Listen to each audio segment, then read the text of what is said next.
மீனராசிக்காரர்களை பொறுத்த வரைக்குமே இந்த மார்ச் ஏப்ரல் யாருக்காக படைக்கப்பட்டது? எனக்கு யாருக்காக? அது உங்களுக்காக தான். காரணம் ராசியில் யார் இருக்கார்? சனி பகவான் இருக்கார். ஜென்ம சனி. உலகத்திலேயே ஜென்ம சனியை கூட ப்ராப்ளம்னு சொல்ற ஒரே ஆள் நீங்க தான் சார். இப்பொழுதும் சொல்லுகிறேன். சனினால எந்த ப்ராப்ளமும் கிடையாது. He's highly professional. சார் சனியை லவ் பண்ணுங்க சார். தேவையில்லாமல் பர்சனல் சாப்டர்ஸ்குள்ள உங்க ஒய்ஃபு உங்களுடைய செகண்டரி அதுக்குள்ள எதுக்குள்ளே வர மாட்டார்.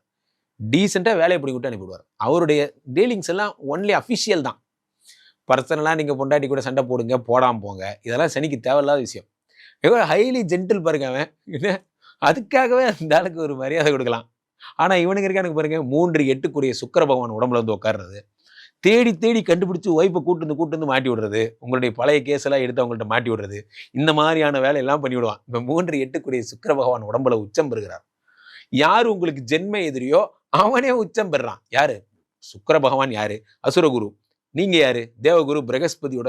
அப்ப தேவகுரு பிரகஸ்பதியுடைய வீட்டில் இருக்கக்கூடிய சுக்கிர பகவான் அந்த வீட்டுக்கு வந்தா என்ன ஆகும்? ஒரு எதிரி வீட்டுக்கு வந்த பாஷா வீட்டுக்கு ஆண்டனி அப்படிங்கிற மாதிரி சுக்கிர பகவான் இங்க வந்து உச்சமாகும் பொழுது பெண்களாலேயே வழக்கு வரும். மீனராசிக்காரங்க எழுதி வச்சுக்கோங்க.